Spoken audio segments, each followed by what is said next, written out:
नमस्कार, मैं रचना शर्मा। चढ़ती कला टाइम टीवी देख रहे सभी दर्शकों का स्वागत करती हूं। आप देख रहे हैं उत्तर प्रदेश के समाचार।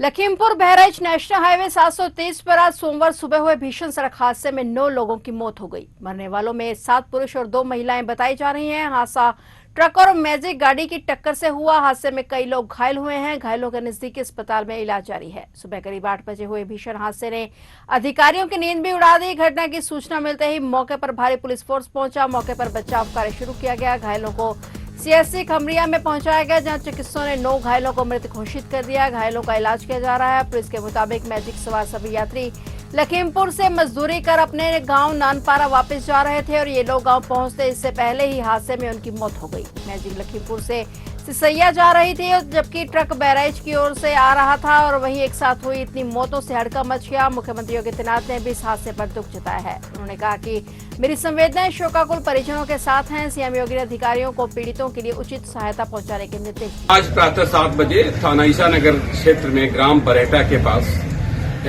लखीमपुर और बहराइच हाईवे पे एक सड़क दुर्घटना जिसमें आमने सामने ट्रक और मैजिक की टक्कर हो गई है। इस टक्कर में 9 लोगों की मृत्यु हुई है, जिसमें 7 पुरुष और 2 महिलाएं हैं और एक आदमी इस घटना में घायल हुआ है। कुल इसमें 10 लोग इस मैजिक में सवार थे। घायल को प्राथमिक उपचार के लिए वहां ओएल भेजा गया है।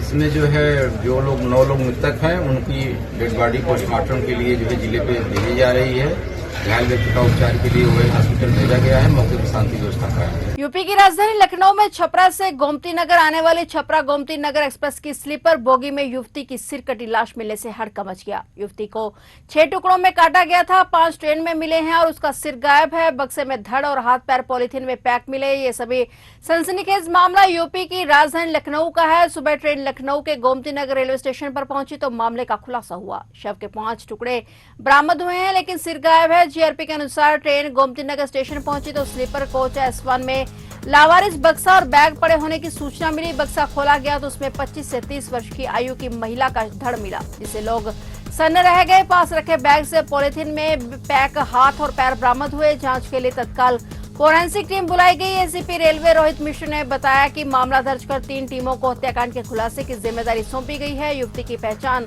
नहीं हो सकी है। शव पोस्टमार्टम के लिए भेजा गया है। बोगी में आरक्षित टिकट वाले यात्रियों का ब्यौरा लिया गया है। हालांकि सामान्य टिकट वाले भी उसमें सवार थे। इससे जांच में दिक्कत हो सकती है। रूट के स्टेशनों के सीसीटीवी फुटेज की जांच कर यह पता लगाया जा रहा है कि बक्सा लेकर बोगी में कौन सवार हुआ था। एसीपी रोहित मिश्र ने बताया कि मामला दर्ज कर 3 टीमों को हत्याकांड के खुलासे की जिम्मेदारी सौंपी गई है। शव पोस्टमार्टम के लिए भेज दिया गया है।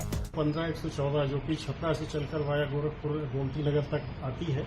इस ट्रेन के कोच S1 में एक बॉक्स और एक बैग रखा हुआ था, जो कि स्लीपर कोच है। रूटीन चेकिंग के दौरान जब रेलवे स्टाफ को यह मिला तो उन्होंने इसकी सूचना स्टेशन मास्टर को दी और वहां से सूचना आरपीएफ जीआरपी को भी प्राप्त हुई, जिस पर 4 बार जीआरपी की पुलिस और हम सभी लोग मौके पर पहुंचे। कमिश्नरेट लखनऊ से फील्ड यूनिट के रूप बुलाया गया और बॉक्स को और बैग को खोला गया तो बॉक्स के अंदर एक डेड बॉडी, जिसका धड़ केवल धड़ था, सर नहीं था, और हाथ पैर जो कि अलग पॉलीथीन में और बॉडी पॉलीथीन में पैक करके बॉक्स में थी। हाथ और पैक करके बैग में रखे हुए थे, जिसको यह एक महिला का शव है, जिसकी उम्र लगभग 25 से 30 वर्ष के आसपास है। इसे नियमानुसार पंचायतनामा होकर पोस्टमार्टम के लिए भेजा गया है। इस में चूंकि 100 का सर नहीं था, इसलिए इसकी पहचान अभी नहीं हो पाई है। पहचान का प्रयास किया जा रहा है। मुख्यमंत्री योगी आदित्यनाथ की अध्यक्षता में आज सोमवार को कैबिनेट की बैठक बुलाई गई। नई कैबिनेट मंत्रियों के साथ यह मंत्रिमंडल की पहली बैठक है। बैठक में पिछड़ा वर्ग आयोग के गठन को हरी झंडी मिल सकती है। पंचायत चुनाव टलने के प्रयासों के बीच कैबिनेट में राज्य ग्रामीण निकाय समर्पित पिछड़ा वर्ग आयोग का गठन करने का प्रस्ताव लाने से सियासी हलचल बढ़ेगी। इसके अलावा कैबिनेट में जन्म मृत्यु प्रमाण पत्र नियमावली 2026, पशु चिकित्सा के छात्रों को इंटर्नशिप भत्ता बढ़ाने का प्रस्ताव भी प्रस्तुत किया जा सकता है। स्वास्थ्य विभाग की ओर से लखनऊ के शहीद पथ स्थित Lohia institute of medical science में 1010 बेड का मल्टी स्पेशलिटी इमरजेंसी सेंटर अस्पताल, टीचिंग ब्लॉक व नवीन ओपीडी ब्लॉक का निर्माण कार्य और प्रयागराज के संबंधित स्वरूप रानी नेहरू चिकित्सालय परिसर के विस्तार के लिए भूमि हस्तांतरित करने का प्रस्ताव पेश हो सकता है।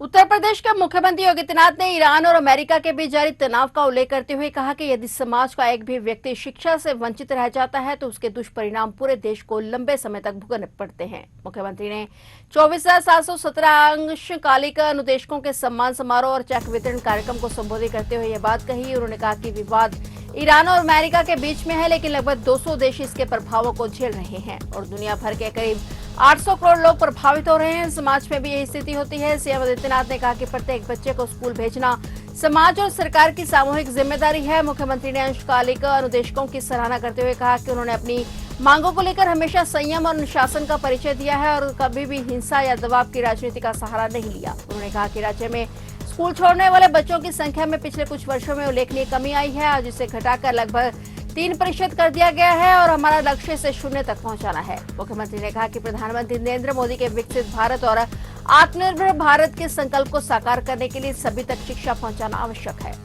हर बच्चा पढ़ेगा तब प्रधानमंत्री जी के विकसित भारत और आत्मनिर्भर भारत के सपने को साकार हम कर पाएंगे। हमें लगता होगा कि ये बच्चा किसी परिवार का है, एक परिवार छोड़ भी देगा तो क्या होने जा रहा है। नहीं, इसका प्रभाव पूरे समाज पे पड़ता है, उसका दुष्परिणाम अंततः पूरे राष्ट्र को भुगतना पड़ता है। आप देख रहे होंगे ना, युद्ध तो अमेरिका और ईरान के बीच हो रहा है, लेकिन क्राइसिस पूरी दुनिया के अंदर पैदा हुई है। युद्ध 2 देशों के बीच में पश्चिम एशिया में हो रहा है, लेकिन उसका दुष्प्रभाव पूरी दुनिया में है, पूरी दुनिया में। अगर आप देखेंगे अमेरिका जैसा देश, वहां महंगाई चरम पर, पेट्रोलियम उत्पादों के दाम, उनके पास अपने रिसोर्सेस भी हैं, तब भी पेट्रोलियम पदार्थों के दाम वहां दुगने से ज्यादा बढ़ गए। तमाम देश ऐसे हैं जहां पर लोगों ने तमाम बंदिशें लगा दी हैं।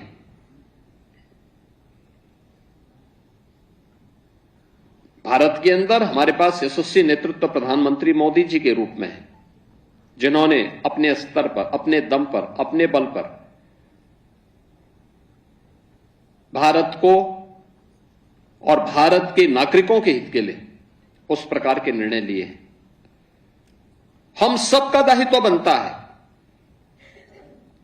कि हम भी वर्तमान की इन परिस्थितियों में जो एक वैश्विक चुनौती है, उस वैश्विक चुनौती में प्रधानमंत्री मोदी जी के साथ खड़े होकर के पूरी मजबूती के साथ देश के बारे में उनकी सोच को आगे बढ़ाने में हम भी मदद करें। आगरा के जगनेर में राष्ट्रीय लोकदल की ओर से कस्बे की ग्वाल बाबा वाटिका में मंथन सभा का आयोजन किया गया। सभा में बतौर मुख्य अतिथि पहुंचे पार्टी के राष्ट्रीय सचिव अनुपम मिश्रा ने स्वागत के दौरान पगड़ी पहनने से इनकार कर दिया। इसके पीछे की वजह बताते हुए कहा कि संकल्प लिया है कि जब तक उत्तर प्रदेश में राष्ट्रीय लोकदल का मुख्यमंत्री नहीं बन जाता तब तक वह पगड़ी नहीं पहनेंगे। सभा को संबोधित करते हुए राष्ट्रीय सचिव अनुपम मिश्रा ने कहा कि बाबा ग्वाल की नगरी की जनता बेहद जागरूक है और जानती है कि उसकी जनप्रतिनिधि कैसा होना चाहिए। पिछली बार राष्ट्रीय लोकदल को आपका प्यार और समर्थन नहीं मिल सका था, लेकिन इस बार हमें पूरी उम्मीद है कि क्षेत्र की जनता हमें वही पुराना स्नेह देगी। यूपी भीषण गर्मी की चपेट में है। 33 जिलों में लू चलने की चेतावनी जारी की गई है। वहीं लखनऊ में झुलसाने वाली गर्मी का अलर्ट जारी है। उत्तर प्रदेश में गर्मी का प्रकोप लगातार बढ़ता जा रहा है। बुंदेलखंड समेत दक्षिणी यूपी के कई जिले भीषण लू और झुलसाने वाली गर्मी की चपेट में है। मौसम विभाग ने 19 से 23 मई तक प्रदेश के अधिकांश हिस्सों में तपिश बढ़ने, गर्म हवाएं चलने और पारे में लगातार बढ़ोतरी होने की जानकारी दी है। इससे कई जिलों में दिन के समय हालात और कठिन होने की आशंका है। आज सोमवार के लिए प्रदेश के 33 जिलों में लू चलने की चेतावनी जारी की गई है। रविवार को बांदा में 40.4 डिग्री सेल्सियस तापमान के साथ प्रदेश का सबसे गर्म शहर दर्ज किया गया और इसके अलावा झांसी, प्रयागराज, हमीरपुर में भी लू का असर बेहद दिखा रहा। तेज धूप और गर्म हवाओं ने लोगों को बेहाल कर दिया है। फिलहाल प्रदेश में मौसम शुष्क बना रहेगा। अगले कुछ दिनों तक तापमान में लगातार बढ़ोतरी होने के आसार हैं। मौसम विभाग के मुताबिक अगले कुछ दिनों में गर्मी के तेवर और तलख होंगे। तापमान में लगातार बढ़ोतरी होने के आसार हैं। घर से निकलने के लिए कई बातों का ध्यान रखने की विभाग द्वारा हिदायत दी गई है।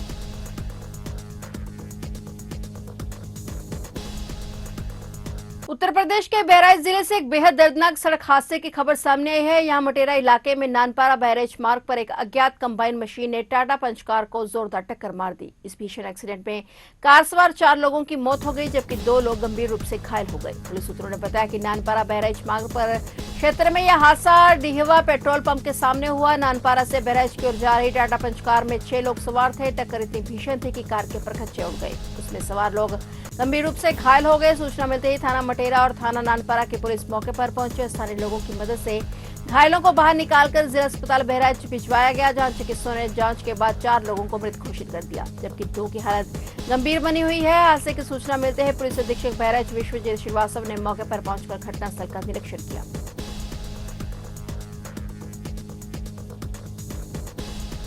बलिया जिले के 15 क्षेत्र पंचायत के खंड विकास अधिकारी को एक अधीनस्थ महिला कर्मचारी को कथित तौर पर अश्लील संदेश भेजने और उत्पीड़न करने के आरोप में निलंबित कर दिया गया है। अधिकारी ने बताया कि महिला कर्मचारी की शिकायत पर खंड विकास अधिकारी श्रवण कुमार गुप्ता को उत्तर प्रदेश शासन द्वारा निलंबित कर दिया गया है। महिला कर्मचारी ने 8 मई को शिकायती पत्र देकर खंड विकास अधिकारी पर व्हाट्सएप पर अश्लील संदेश भेजने और उत्पीड़न करने का आरोप लगाया था। उन्होंने बताया कि मामले की गंभीरता को देखते हुए आरोपों की जांच के लिए किशोर न्याय बोर्ड अध्यक्ष नंदिता के नेतृत्व में 8 सदस्यीय जांच समिति गठित की गई और समिति ने महिला कर्मचारी के बयान लेकर जांच के बाद कार्रवाई की संस्तुति सहित रिपोर्ट सौंप दी थी और इसके बाद प्रकरण ग्राम्य विकास विभाग को भेजा गया, जहां से निलंबन की कार्रवाई की गई।